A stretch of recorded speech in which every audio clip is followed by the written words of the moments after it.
Picture this: the dusty streets of Ouagadougou, the capital of Burkina Faso, on an ordinary morning.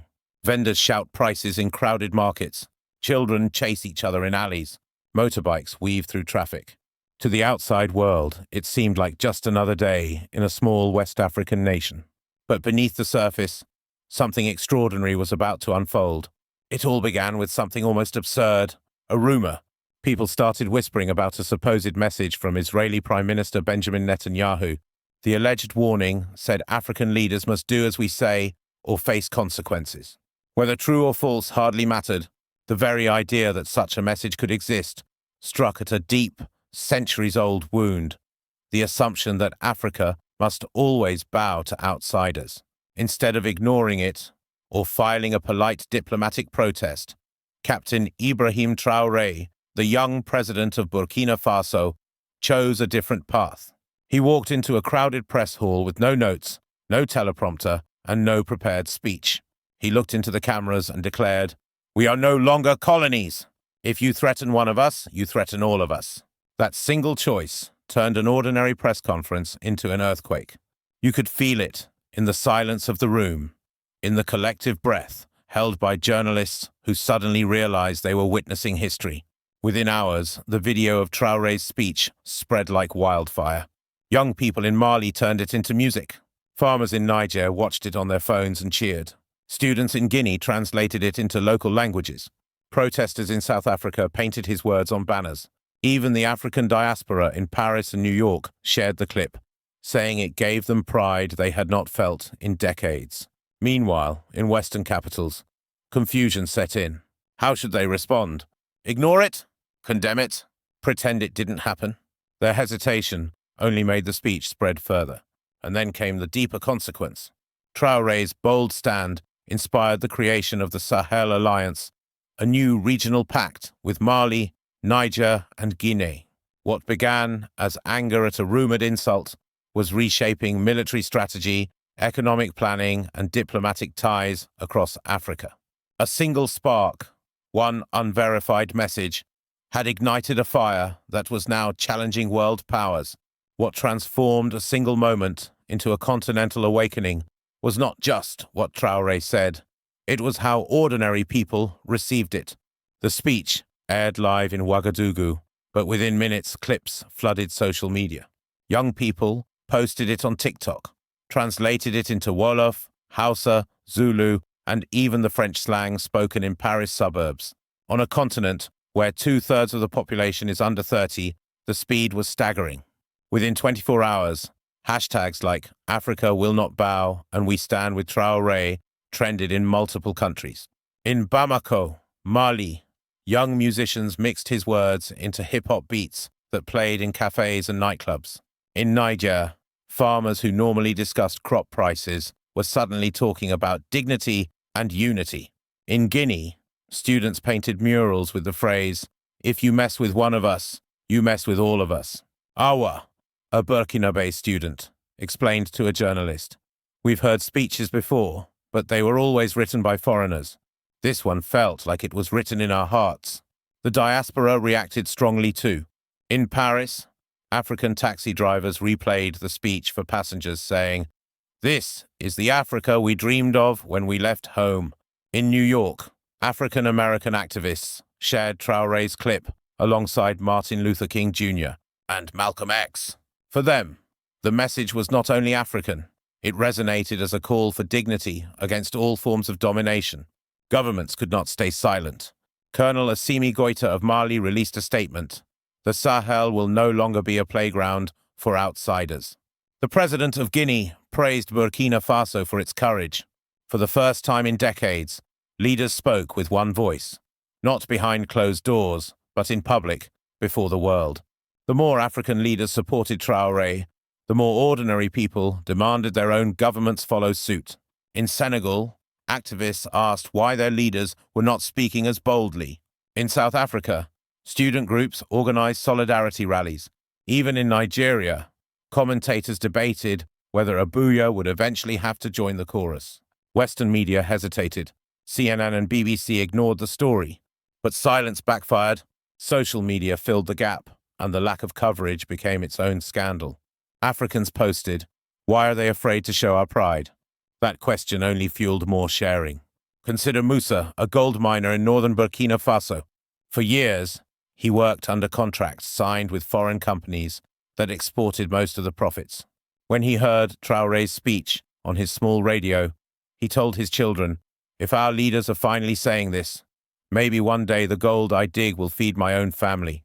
His words, quoted in local newspapers, turned him into a symbol of the ordinary worker who felt empowered. Analysts estimated that within 72 hours, the speech had been viewed over 20 million times. That was more than the entire population of Burkina Faso. Few African political events had ever reached even 1 million views online. This was different. It was viral politics. Israel's government stayed silent. No confirmation, no denial. That silence created its own effect. If the message was false, why not deny it?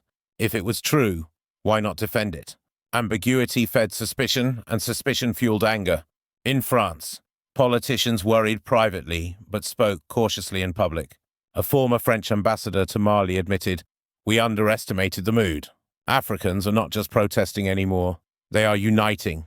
The long-term consequence was visible within weeks. Burkina Faso, Mali, and Niger, three nations that had already expelled French troops, announced a defense pact. They called it the Sahel Alliance.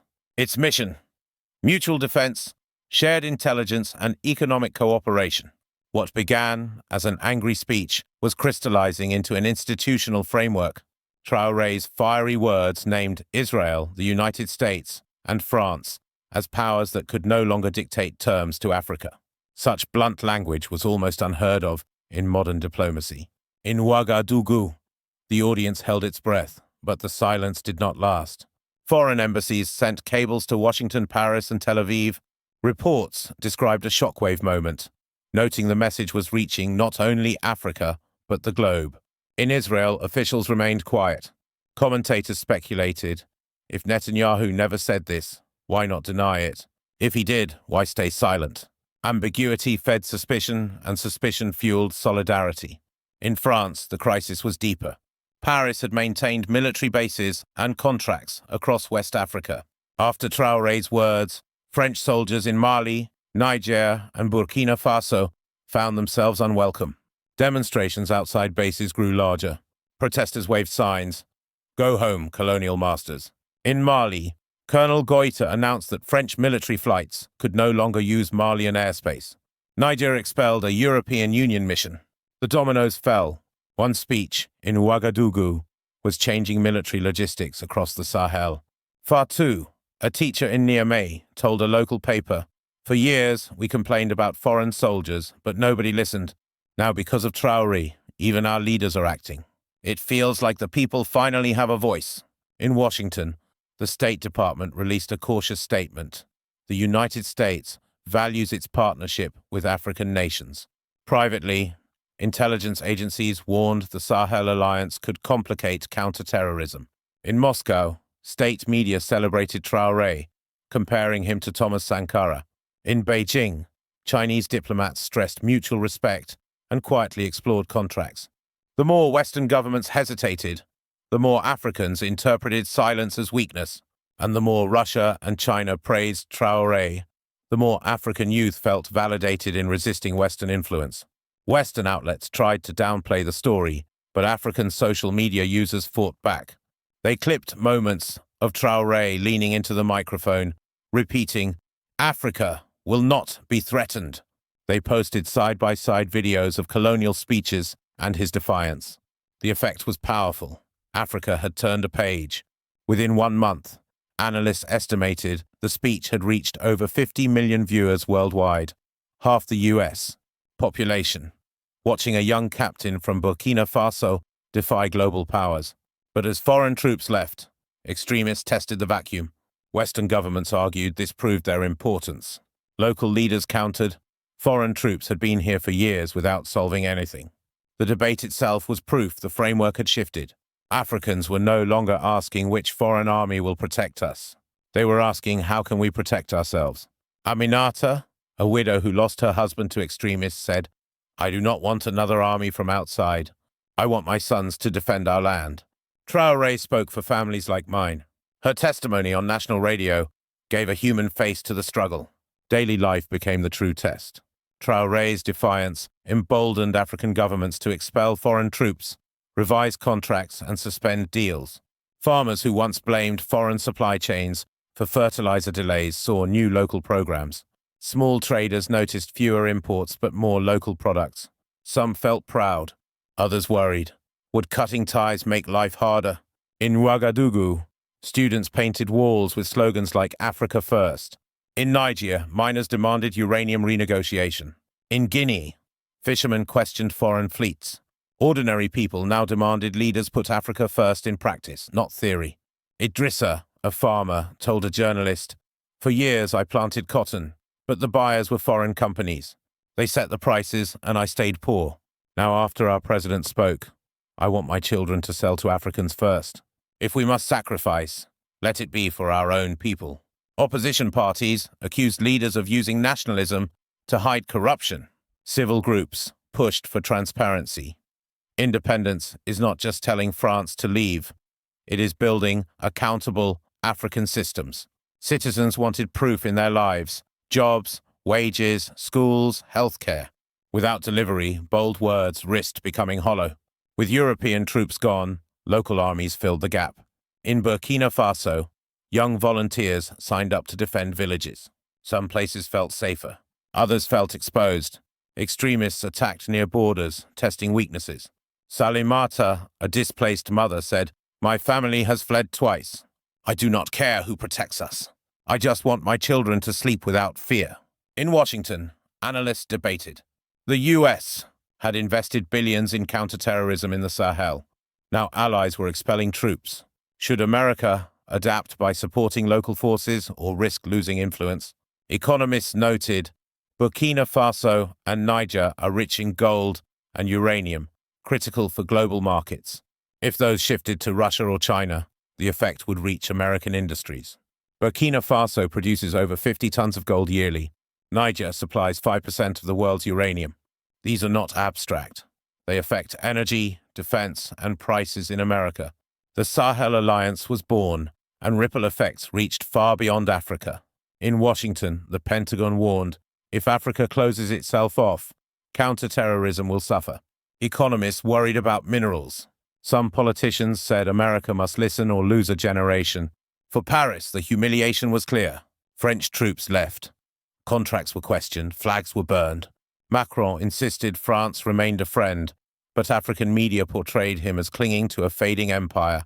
In Brussels, the EU argued. Some wanted sanctions. Others warned they would backfire. African defiance divided Europe. In Moscow, celebration. State media replayed Traoré daily, calling it proof of Western decline.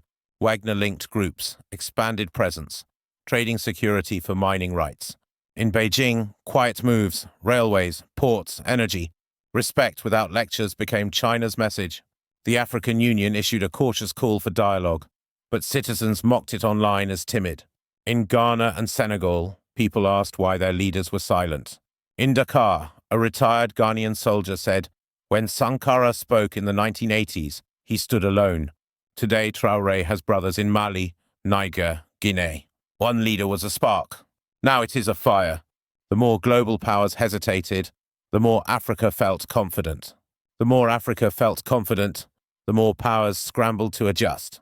History bends in unexpected ways. Traoré's defiance inspired millions. Troops left. Contracts were reviewed. New alliances born. Optimists saw local improvements. Pessimists feared sanctions and extremist gains. The Sahel remains fragile. Droughts, poverty, extremism, debt. Bold defiance brings hope but also danger. Why should Americans care? Because Africa's gold, uranium, and energy touch your bills, your supply chains, your grandchildren's security. An old grandfather in Kaya said, "I lived under colonizers and corrupt leaders. Now I see my grandson shouting, 'Africa is free.' I may not live long, but history has turned. So the question remains, will Africa stand united or will history pull it back? If it were your town, your children, your legacy, would you accept being told what to do by outsiders or demand dignity, no matter the cost. We owe the next generation safety, freedom, and dignity. May wisdom guide us. May dignity belong to every family, African, American, and beyond. This is our moment.